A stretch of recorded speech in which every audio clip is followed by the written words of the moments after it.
Yes, I know. I'm pimply today. What can I say? I made my own chorizo, and it's clear the oils are getting to me.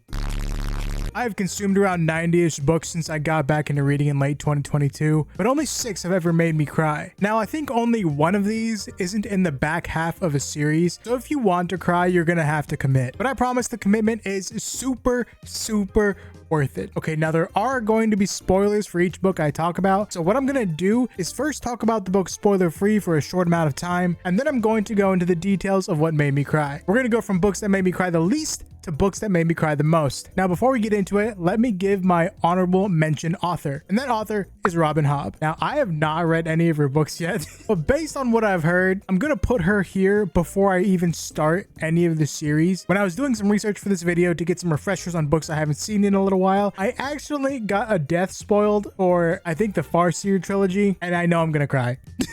Just hearing that premise alone is gonna make me cry, so I'm putting her here now, I can say for sure. All right, now starting off, the book that made me cry the least, but still made me cry, we have The Hero of Ages by Brandon Sanderson. Be warned, this is not the only Sanderson book on this list. This book was just a beautifully tragic conclusion to the original Mistborn trilogy. It's heart-wrenching and bittersweet. It will have you crying from a broken heart and cheering from how everything ended. The love that all the characters have for each other is what truly makes this story so bittersweet. The both fortunate and unfortunate revelations of a certain character make you want to jump out of your chair screaming with joy whilst having tears from sadness in your eyes. Now for the spoilers, skip ahead to the next chapter if you don't want to be spoiled. Now what made me cry in this book was obviously the deaths of our beloved duo at the end. I had just gotten back into reading and had been slowly listening to these audiobooks over the course of like 2-ish months. I had been attached to these characters in a way that I hadn't probably since I watched One Piece when I was like 14. So just seeing their deaths and how they accomplished all their goals absolutely destroyed me, bro. Sazed cradling Vin's body and crying, or her head. I can't remember. Was she decapitated? I think she might have been. But just seeing a character like Sazed lose almost all hope and truly hit rock bottom again, him being absolutely devastated by the loss of one of his closest friends, was actually heart-wrenching. Realizing that he's the hero of ages hurt and healed me. And to top it off, his letter to Spook, bro. The next book we have is Lightbringer by Pierce Brown. This is the most recent book in the Red Rising saga. There was just an end to a character's arc. At the beginning of this series, this character starts off believing something wrong and ends up changing, then eventually fights to protect from this new paradigm. Just a beautiful story of change and redemption. This one hurt me. This one's like my most recent one, I think. Most recent wound for me. All right, now spoilers. Skip ahead. Yes, I'm talking about Cassius's death. At the beginning of the series, he's one of the better golds, in quotes, one of the kinder ones, but still believes in the hierarchy. Yet as he interacts with Darrow and the series goes on, he realizes that all men are created equal, and he dies for that. I believe he died to protect the innocent people of all colors, which is something he wouldn't have done in the earlier series. I think he's definitely always felt guilty, obviously, for killing Fitchner, a good dude. And in terms of his actions, I think this was also part of a way to redeem himself. He couldn't just walk away when he knew about the weapon. Yes, he wanted to believe in Lysander, but I think he knew Lysander was going to kill him. I truly think he died to protect the lower colors. My goat. Second favorite character in Red Rising, RIP. Devastating, absolutely devastating.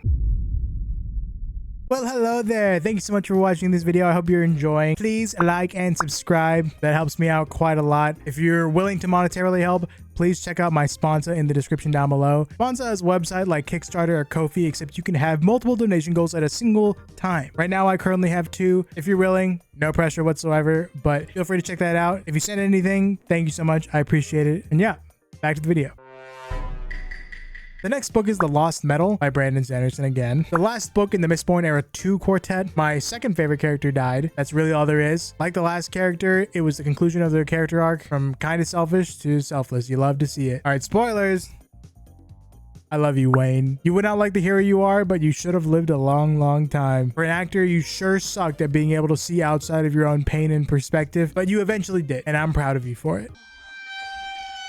Okay, the next book. Last Sanderson book, swear to freaking God. Rhythm of War. This shit actually made me bawl. I'm not a baller, guys. I don't bawl in terms of crying and basketball. And then I teared up when I was rereading it in November. It wasn't even a character death. I mean, it was like a small part of it, but it was just a character finally hitting true rock bottom, the lowest you could possibly get, and then finding hope to keep going. It was so beautiful. Choosing to keep going, keep fighting when things are really bad is probably one of the most difficult things you can do. So overcoming that, you know, is just always super emotional. Spoilers, Tef's death and Kaladin willingly falling to his death, but being saved by Dalinar's vision of Tien and his conversation with Kaladin. Bro, I was bawling. I freaking lost my shit. It was just so heart-wrenching, bro. Poor Kaladin, bro. Slightly off topic. Spoiler for Wind and Truth. Skip to this timestamp if you don't want to get the spoiler, if you want to dodge it. But now that I've read Wind and Truth, I think I can confidently say that Tien might have been a reconstruction from the spiritual realm. Tien is dead and went to the beyond. But after we see the reconstructions that our characters met in Wind and Truth, I feel like this could very well be an explanation for what the Tien Kaladin saw is. Wouldn't that be crazy? All right, now we're getting into the destroyed Nick territory. The next book is Jade Legacy by Fonda Lee. All I'll say is our characters have to deal with quite literally the worst nightmare of almost any human being. Something that nobody should ever have to deal with, and it just like tears you in half to pieces after the half. All right, spoilers.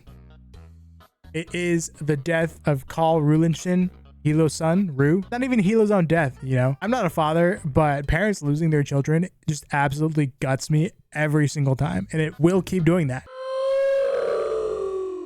All right, now our final book, the book that made me cry the most, is a standalone. It is The Sword of Kaigen by M.L. Wong. This book made me cry hard, and it was only halfway into the book. To attach us to characters that hard enough for me to care about them to this degree, only a mere 100 to 200 pages in, that's insane.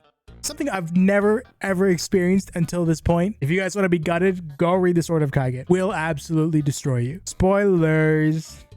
Yes, it was at Mamoru's death. More specifically, when we switch to the grieving POV of his mother, Misaki, who is our actual main character as we come to learn. I'm telling y'all, just like the last one, reading about parents losing their children is actually one of the most devastating things that's out there. RP Go, you got that whispering blade in the end. Even if nobody else knows, I know. I'm glad that Misaki's family sorted their shit out, but really sad that it took the death of their son to do so. And that's it. Those are all the books that made me cry. I hope you enjoyed watching. Let me know in the comments all the books that have made you cry, and let me know if you have been inspired to read any of these books. And if you have read any of these books, let me know what your thoughts on what made me cry.